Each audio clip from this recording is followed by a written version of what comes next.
తండ్రి అయిన దేవునికి కృతజ్ఞతాస్తుతులు. అదే విధముగా ఈ గ్రూప్‌లో ఉన్న ప్రతి ఒక్కరికి గూడా మన ప్రభువును, రక్షకుడునైన యేసుక్రీస్తు నామమున వందనాలు తెలియజేస్తూ ఉన్నాను. సమయము 5:23 కొద్ది నిమిషాలు దేవుని వాక్యాన్ని ధ్యానిద్దాం. అయితే ప్రియులారా, నిన్నటి రోజున యోసేపు తన అన్నదమ్ముల మీద ప్రేమను వెల్లడించాడు. వెల్లడిస్తూ వారి ప్రవర్తనా విధానాలు ఎలాగ ఉన్నాయనేది కూడా పరిశీలన చేశాడు. పరిశీలన చేసి తర్వాత పరిస్థితులు గతంలో ఎలా ఉండేవి, ప్రస్తుతం ఎలా మారాయో మనకు అర్థమైంది. కాబట్టి నిన్నటి రోజున అధ్యయనంలో ఎంత కీడు చేసినప్పటికీ కూడా వారి మీద ఆయన ప్రేమ కలిగి ఉండడం, తిరిగి వారిని పరిశీలన చేయడం, వారిని క్షమించడము అనేది చూస్తూ ఉన్నాం. అయితే అప్పుడు వారి యొక్క అన్నదమ్ములు ఏం చెప్తున్నారంటే, యోధా, అయ్యా, మేమైతే ఈ దొంగతనం చేయలేదని చెప్తూ యోసేపు గురించి, బెన్యామీను గురించి, వారి మీద ఉన్న యాకోబుకి ప్రేమను గురించి ఈ యొక్క గత అధ్యాయంలో చూసాం. ఇంకా యాకోబు బ్రతికి ఉన్నాడు అనే విషయము ఇక్కడ ఇతనికి అర్థమైంది. అర్థమైన తర్వాత ఇంకా యోసేపు తన బాధను ఆపుకోలేకపోయాడు. ఇప్పటిదాకా యాకోబు బ్రతికి ఉన్నాడా లేదా అనే సందేహం. అయితే ఇప్పుడు ఈ 45వ అధ్యాయానికి వచ్చేసరికి యాకోబు వయసు ఎంత అంటే 130 సంవత్సరాలు. యోసేపు వయసు ఎంత అంటే 39 సంవత్సరాలు. ఇంచుమించుగా 39 సంవత్సరాలు యోసేపుది, 130 సంవత్సరాలు ఈ యాకోబుది. అయితే తన తండ్రి బ్రతికి ఉన్నాడు అనేసరికి అక్కడ సభలో ఉన్న జనులందరినీ కూడా పంపించి, కేవలం ఎవరెవరు ఉన్నారంటే యోసేపు తన అన్నదమ్ములు ఉన్నారు. ఎలుగెత్తి ఏడుస్తూ ఉన్నాడు. నిజంగా ఎలుగెత్తి ఏడవడము మనం చాలా తక్కువ సందర్భాల్లో చూస్తూ ఉంటాం. కానీ ఇక్కడ ఎలుగెత్తి ఏడుస్తూ ఉన్నప్పుడు అక్కడ ఉన్న వారందరికీ ఏం అర్థం కావడం లేదు. అదేంటి, మనం ఏదో దొంగతనం చేశామని తీసుకొచ్చారు. మనం చెప్పిన సాక్ష్యాన్ని బట్టి, మనం ఇచ్చిన ఎక్స్‌ప్లనేషన్‌ని బట్టి మనల్ని శిక్షించాలా, విడిచిపెట్టాలా అనేది చూడాలి గాని, ఏడుస్తున్నారు అనేది ఈ యొక్క 10 మంది అన్నదమ్ములకి అర్థం కావట్ల. ఈ అర్థం కాని సందర్భంలో యోసేపు ఇప్పటిదాకా రహస్యంగా ఉంచిన విషయాన్ని రివీల్ చేశాడు. నన్ను మీరు ఎవరనుకుంటున్నారు? నేనే యోసేపుని. నా తండ్రి ఇంకా బ్రతికే ఉన్నాడా? నేను బ్రతికే ఉన్నాను అని తన యొక్క జీవితాన్ని, ఆయన బ్రతికి ఉన్న సంగతిని వాళ్ళకి తెలియజేస్తూ ఉన్నాడు. అయితే మీరు నన్ను అమ్మివేసినప్పటికీ కూడా, మీరు ఎవరినైతే అమ్మివేశారో ఆ సహోదరుడైన యోసేపుని నేనే. ఏ తండ్రి చేత ప్రేమింపబడ్డానో ఆ సహోదరుడైన యోసేపుని నేనే అనేది కోట్ చేస్తూ వచ్చాడు. తెలియజేస్తూ వచ్చి, అయితే మీరు ఒకవేళ ఇప్పుడు నేనేదో అధికారంలో ఉన్నానని, మీరు నా దగ్గరికి ధాన్యము కొరకు వచ్చారని మీరైతే నేను మిమ్మల్ని ఏదో ప్రమాద బారిలో పడేస్తానని మీరు ఆలోచన చేయొద్దు. గతంలో జరిగిపోయిన పొరపాటును బట్టి కూడా మీరు దుఃఖపడవద్దు. గతంలో మీరు నన్ను అమ్మివేశారు. మీ వల్ల నేను ఎన్నో ఇబ్బందులు పడ్డాను. కానీ అది జరిగిందంతా కూడా దేవుడి చేత జరిగిందని నేనైతే భావిస్తూ ఉన్నా. కాబట్టి దాని గురించి మీరేమీ బాధపడవద్దు అని చెప్తూ ఉన్నాడు. చెప్తూ ఉన్నప్పుడు ఒక వచనాన్ని చదివి కొంచెం ముందుకు వెళదాం. మత్తయి సువార్త 6వ అధ్యాయం. మత్తయి సువార్త 6వ అధ్యాయము 14వ వచనాన్ని మనం చదువుకుందాం. 14. మనుషుల అపరాధములను మీరు క్షమించిన ఎడల మీ పరలోకపు తండ్రి మీ అపరాధములను క్షమించును. మీరు మనుషుల అపరాధములను క్షమింపకపోయిన ఎడల మీ తండ్రియు మీ అపరాధములను క్షమింపడు. ఈరోజు మత్తయి సువార్తలో అక్కడ చెప్తున్న విషయం ఏమిటి అంటే, మనము ఇతరులను క్షమించగలిగినట్లయితే ఎలాంటి పరిస్థితి అయితే అయినా దేవుడు మనల్ని క్షమిస్తాడు. మనం ఇతరులను క్షమించకపోతే దేవుడు మనలను క్షమించడు. అయితే ప్రియులారా, ఇక్కడ యోసేపు ఏం చెప్తున్నాడంటే, ఏడుస్తూ తన్ను తాను పరిచయం చేసుకుంటూ, ఈరోజు గుంటలో పడేసిన యోసేపుని, ఉద్యానీయులకు అమ్మేసిన యోసేపుని, మీరు ఎంతగానో పగపట్టిన యోసేపుని, అది నేనే. అయితే మీరు చేసిన పొరపాటును బట్టి మీరు బాధపడవద్దు. బాధపడకుండా చూడండి, 5వ వచనము ఫుల్ స్టాప్ 3వ పేరా చదువుతా. ప్రాణ రక్షణ కొరకు దేవుడు మీకు ముందుగా నన్ను పంపించను. అంటే మీరు నా మీద పగ పెట్టుకోవడము, మీరు నన్ను కొట్టడము, మీరు నన్ను అమ్మడము సమస్తము కూడా దేవుడే జరిగించాడు. దేనికి జరిగించాడంటే, మన వంశములు నాశనము కాకుండా, మన జాతి నాశనం కాకుండా, మన ప్రాణాలను కాపాడడానికి ఆయనే మనలను పంపించాడు. అయితే యోసేపు ఐగుప్తు వచ్చి ఇప్పటికి ఎంతకాలము అయిందంటే, ఇంచుమించుగా 22 సంవత్సరాలు అయింది. 17 సంవత్సరాలు అప్పుడు వచ్చాడు. 11 సంవత్సరాల దాకా పోతీఫర్ దగ్గర ఉన్నాడు. 2 సంవత్సరాలు జైల్లో ఉన్నాడు.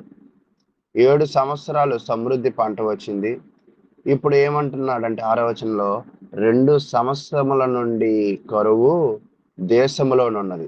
అంటే కరువు ఎన్ని సంవత్సరాలు ఉండిద్ది అంటే 7 సంవత్సరాలు. కానీ ఇప్పటిదాకా ఎన్ని సంవత్సరాలు కరువులో ఉన్నారు వాళ్ళు? 2 సంవత్సరాల కరువులో ఉన్నారు. ఇంకా ఎంతకాలం కరువు ఉంది? ఇంకా 5 సంవత్సరాలు కరువు ఉన్నది అనే దానిని కూడా గుర్తు చేస్తూ ఉన్నాడు. కాబట్టి ప్రియులారా, అక్కడ ఆయన ఏం తెలియజేస్తున్నాడంటే, ఇతనిలో ఉన్న ఒక మంచి లక్షణాన్ని మనం చూడాలి. ఏంటి మంచి లక్షణము అంటే, ఇతను తన సహోదరుల ఎడల ప్రేమ కలిగి ఉన్నాడు, మొదటిది. రెండవది, ఆయన క్షమాపణ గుణం కలిగిన వ్యక్తి, రెండవది. మూడవది, కృపా శాంతిని స్థిరపరచాలనుకుంటున్నాడు గాని అతను ఉద్రేకపూరితంగా గాని, వారిని కొట్టాలనే గాని, వారిని నాశనం చేయాలనే గాని అటువంటి భావోద్వేగాలను ఆయన కలిగి లేడు. అంటే ప్రేమ ఉంది, క్షమాపణ ఉంది, కృపాశాంతులను స్థిరపరచాలనే మనసు ఉంది. ఈ గుణాలు ఎలా వచ్చాయి? మనం కూడా ఏమనుకుంటామంటే, నాలో చాలా భక్తి ఉంది అని అంటాం, కానీ ఎవరిని ప్రేమించాం. మనలో చాలా భక్తి ఉందంటాం, ఎవరిని క్షమించాం. మనలో చాలా భక్తి ఉందంటాం, కృపాశాంతులను స్థిరపరచాలనే మనసు మనలో ఉండదు. కానీ ఇక్కడ మనం పరిశీలన చేస్తున్నప్పుడు యోసేపులో ఈ గుణగణాలన్నీ కూడా ఉన్నాయి. అసలు ఈ గుణగణాలు ఎలా వచ్చాయి యోసేపుకి అంటే, అతడు తన యొక్క జీవితంలో 8వ వచనంలో కొంచెం బాగా అర్థమవుతుంది. 7వ వచనం నుంచి, ప్రాణముతో కాపాడుటకును దేవుడు మీకు ముందుగా నన్ను పంపించను. కాబట్టి దేవుడే గాని మరి నన్ను ఇక్కడికి పంపలేదు. అంటే ఇక్కడ అతను క్షమాపణ గుణము, ప్రేమ గుణము, కృపాశాంతులను స్థిరపరచాలనే గుణం ఇతనికి ఎలా వచ్చింది అంటే, ఆయన దేవుని మీద ఆధారపడిన వ్యక్తి. ఈరోజు మనం ఎప్పుడైతే దేవుని మీద ఆధారపడతామో ఖచ్చితంగా మనకి కూడా ఆ గుణగణాలు ఉంటాయి. ఈరోజు దేవుని మీద ఆధారపడ్డాము అని చెప్తూ, ఒకవేళ ఈ గుణగణాలతో ఎవరైతే ఉండరో వాళ్ళు దేవుని మీద ఆధారపడిన వ్యక్తులుగా మనము చూడలేం. 22 సంవత్సరాలలో బాధలు అనుభవిస్తూ ఉన్నాడు. 9 సంవత్సరాలు బాగా గొప్ప స్థితిలోకి వచ్చాడు. అయినప్పటికీ గూడా తన మనసులో వేదన ఏంటంటే, తన తండ్రి మీద ఎంత ప్రేమను పెంచుకున్నాడో ఇక్కడ గుర్తొస్తుంది. 22 సంవత్సరాలైనప్పటికీ గూడా తండ్రి మీద ప్రేమ చెక్కు చెరగల. తన సహోదరుల మీద కోపము ఏమీ అభివృద్ధి పరుచుకోలేదు. అయితే ప్రతీదీ గూడా ఎవరి చిత్తం అనుకుంటున్నాడంటే, దేవుని చిత్తమే అని అనుకుంటున్నాడు. కాబట్టి ఇక్కడ నేను గొప్ప స్థితిలోనే ఉన్నాను. దయచేసి మీరేమీ బాధపడొద్దు అని చెప్తూ, ఎవరి చేత ఇన్ని బాధలు పడ్డాడో, ఆ బాధలు వాళ్ళ వల్ల కాదని తెలియజేస్తూ, వారినే ఏం చేస్తున్నాడంటే, వారి ఆపదలో నుండి మీరు కానానులో ఉన్నారు గదా! మీకు ఆహారం దొరకట్లేదు కదా! మీరు ఇబ్బంది పడుతూ ఉన్నారు గదా! ఆ దేవుడే నాకు జ్ఞానమిచ్చి, ఈరోజు ఈ ఐగుప్తు దేశంలో ధాన్యాన్ని పోగు చేసుకునే పరిస్థితి ఇచ్చాడు కాబట్టి, నేనిక్కడ గొప్ప స్థితిలో ఉన్నాను కాబట్టి, దేవుని సంకల్పము ఇదేనేమో మనల్ని కాపాడుకోవడం కాబట్టి, మీరు ఇక్కడికొచ్చేయండి. తండ్రిని, మీ భార్యలను, మీ పిల్లలను అందరిని తోలుకొని వచ్చేయండి. అయితే మీకు నేను గోషేను దేశం ఇస్తాను అన్నాడు. గోషేను దేశమే ఎందుకిస్తా అన్నాడు? ఈరోజు మనం గూడా ఒక్కోసారి కొంతమంది కోపం ఉంచుకొని, ప్రేమగా మాట్లాడి వాళ్ళని మనము ఇబ్బంది పెట్టే ప్రయత్నం చేస్తూ ఉంటాం. కానీ యోసేపు మాటలలోనే కాదు ప్రేమ, చేతలలో గూడా చూపించాడు. కొంతమంది భక్తిని ఎలాగంటే మాటల్లో చూపిస్తూ ఉంటారు. నేను దేవుడిని అంత ప్రేమిస్తున్నాను, దేవుడిని ఇంత ప్రేమిస్తున్నానని. అలాగే కొంతమంది మనుషులు మనుషుల మీద ఇతనంటే నాకింత ప్రేమ, అంత ప్రేమ అంటూ ఉంటారు. కానీ యోసేపు మాటలతో పాటు చేతలలో తన ప్రేమను కనపరిచాడు. కనపరుస్తూ ఏం చెప్తున్నాడంటే గోషెను దేశం ఇస్తాను. గోషెను దేశంలో ఏమైనా ప్రత్యేకత ఉందా అంటే అవును, ప్రత్యేకత ఉన్నదే. ఈ గోషేను దేశము ఈజిప్టు అంటే ఐగుప్తు దేశంలో ప్ర ప్రబలమైన ప్రాంతం, చాలా శ్రేష్టమైన భాగము, చాలా సారవంతమైన నేలలో ఉన్న పరిస్థితి. కాబట్టి ఈ గోషేను ప్రాంతాన్ని ఎవరికిస్తా అంటున్నాడంటే, అతను ఆ యొక్క అన్నదమ్ములకి ఇస్తా అన్నాడు. బాధించిన అన్నదమ్ములకి శ్రేష్టమైన భాగాన్ని ఇస్తా అంటున్నాడు. చూడండి 20వ వచనంలో చెప్తున్నాడు గోషేను ప్రాంతం ఎంత గొప్పదో. ఐగుప్తు దేశమంతటిలోనున్న మంచి వస్తువులు మీవే అగును. అంటే గోషేను దేశంలో ఏముందంటే మంచి వస్తువులు కలిగిన ప్రాంతము, దేశము. గనుక మీ సామాగ్రిని లక్ష్య పెట్టుకుని చెప్పమనగా. కాబట్టి మీరందరూ ఆలోచన చేయకుండా వెంటనే కానాను వెళ్ళండి. మీ నాన్నగారితో మాట్లాడండి. నేను బ్రతికే ఉన్నానని చెప్పండి. ఇదిగో 10 గాడిదలు పంపిస్తున్నానని చెప్పాడు. మరలా ఇంకో 10 ఆడగాడిదలను పంపించాడు. 20 గాడిదలతో అతను ఈ ప్రాంతము నుంచి అంటే ఐగుప్తు నుంచి కానాను వెళ్ళారు. కానాను వెళ్ళి తన తండ్రికి ఇదంతా ఎక్స్‌ప్లెయిన్ చేశారు. నిజంగా అబ్రహాము, ఇస్సాకు, యాకోబులలో బాగా జీవితాల్లో బాధలు పడ్డ వ్యక్తి ఎవరు అంటే నాకు తెలిసి నాకున్న పరిస్థితులను బట్టి యాకోబు అని నేను అనుకుంటూ ఉన్నా. ఎందుకంటే 70 ఏళ్ల 7 ఏళ్ల వయసులో అతను తన మామ దగ్గరికెళ్ళిపోవడం, మామ చేత మోసపరచబడ్డం, తర్వాత ఇద్దరు భార్యలను చేసుకోవడం, తర్వాత వాళ్ళ మధ్యలో సమస్యలు తీర్చుకోవడం, తర్వాత బిడ్డలు పుట్టడం, తర్వాత ఒక బిడ్డ దూరమైపోవడం.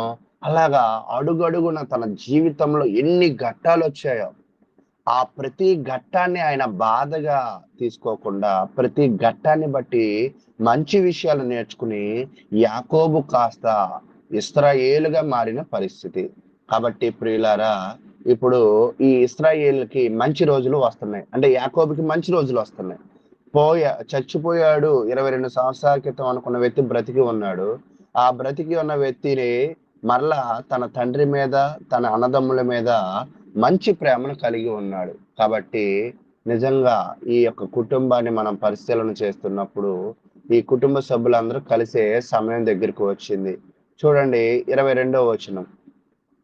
అతడు వారికి 2 దుస్తులు, బట్టలు ఇచ్చెను. బెన్యామీనుకు 300 తులముల వెండియు, 5 దుస్తుల బట్టలు ఇచ్చెను.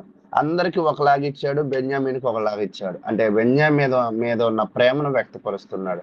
చూడండి అక్కడ ఎన్ని నాణ్యాలకు అమ్మాడని మనం గతంలో చూసామంటే, అతను మనం పరిశీలన చేస్తూ ఉన్నప్పుడు యోసేపుని ఐగుప్తుకి అమ్మింది ఎన్ని నాణ్యాల కంటే ఇంచుమించుగా, అంటే ఇంచుమించుగా కాదు, 20 వెండి తులములకు అమ్మారు. కానీ ఇప్పుడు యోసేపే వాళ్ళకి 300 తులముల వెండి ఇచ్చాడు. ఎంత రెట్టింపు చేసి ఇచ్చాడు. ఏ ధనము కోసము అమ్మారో ఆ ధనాన్ని ఇప్పుడు తృణప్రాయముగా ఇచ్చేశాడు.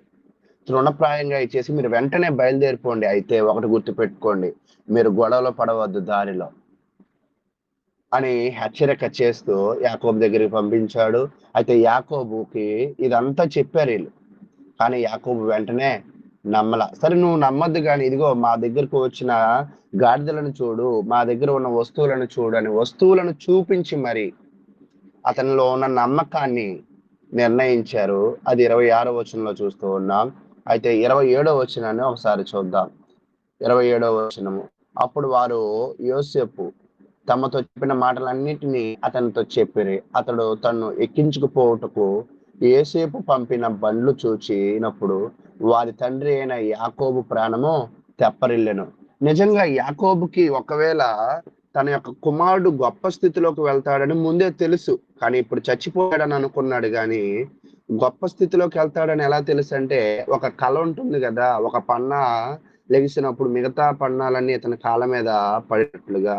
అయితే ఒకవేళ దానిని ఆధారం చేసుకున్నాడు, వీళ్ళ మాటలను ఆధారం చేసుకున్నారు, వీళ్ళు తెచ్చిన వస్తువులను ఆధారం చేసుకున్నారు. ఇవన్నీ చేసుకున్న తర్వాత 20 సంవత్సరాల నుంచి పడుతున్న దుఃఖానికి విముక్తి వచ్చింది. విముక్తి వచ్చిన తర్వాత ఇప్పుడు 28వ వచనం. అప్పుడు ఇశ్రాయేలు ఇంతే చాలు ఏమంటాడంట, ఇంక ఇది చాలు, నా కొడుకుని నేను చూసే అవకాశం వచ్చింది, చనిపోలేదన్న బాధ నుంచి విముక్తి వచ్చింది, నా కొడుకులు అందరూ కలిసి ఒక చోట జీవించడానికి శ్రేష్టమైన భాగంలో ఒక మంచి ప్రాంతం నాకు రాకపోతుంది, కాబట్టి నాకు ఇంతే చాలు. నిజంగా ఎంత సంతృప్తికరమైన జీవితంలో అతను జీవిస్తున్నాడో. నేను చావక ముందే నా కొడుకు దగ్గరికి వెళ్ళిపోతాను అని తన ఆనందాన్ని వ్యక్తపరిచాడు. చూడండి, మొదటి వచనమేమో బాధతో ప్రారంభమైంది, చివరి వచనమేమో ఆనందంతో ముగింపబడింది. సుఖదుఖములను దేవుడే జతపరిచాడు. ఎప్పుడు కష్టాలే ఉండవు. చూడండి, ఎప్పుడు ముళ్ళు 12 మీద ఉండదు, ఖచ్చితంగా 6 మీదకి వచ్చేది. ఎప్పుడు 6 మీద ఉండదు, 12 మీద ఉండేది. కాబట్టి సంతోషంలో ఉన్నావని బాధపడుతున్న వారిని తృణీకరించద్దు. బాధలలో ఉన్నావని నువ్వు ఎప్పుడు కూడా కృంగిపోవద్దు. సమయం ఎప్పుడు మారుతూనే ఉంటుంది. ఎల్లవేళలా యోసేపు దేవుని మీద ఆధారపడినట్లుగా మనం కూడా దేవుని మీద ఆధారపడాలని కోరుకుంటూ, మనం కూడా ఎప్పుడు ఐక్యత, ప్రేమ, క్షమాపణలు కలిగి ఉండాలని కోరుకుంటూ, మరి చివరికి ఒక వాక్యాన్ని చూపించి ముగిస్తున్నాను. ఎఫెసీయులకు రాసిన పత్రిక 4వ అధ్యాయం 32వ వచనం. 4వ అధ్యాయం 32. ఒకని ఎడల ఒకడు కలిగి కరుణా హృదయులై క్రీస్తునందు దేవుడు మిమ్మల్ని క్షమించిన ప్రకారం మీరు ఒకరినొకరు క్షమించుడు. మనం అందరం క్షమాపణ కలిగి ఉండాలి, అందరినీ క్షమించాలి, ఎట్టి పరిస్థితులైనా క్షమించాలి. మరలా ఎప్పుడు చేసిన తప్పులను తవ్వుకోవద్దు. దయచేసి ప్రతి ఒక్కరితో సహవాసం ఉండండి, ఐక్యత కలిగి ఉండండి. సాధ్యమైనంత వరకు క్రీస్తునందు ఉన్న భక్తితో ముందుకు వెళ్ళండి. ఎవరిని దూరపరచుకోవద్దు. దూరం చేసుకునే మాటలు, ప్రవర్తనలు మీ జీవితంలోకి రావద్దు. దేవుడు మిమ్మల్ని, మీ కుటుంబాన్ని దీవించును గాక.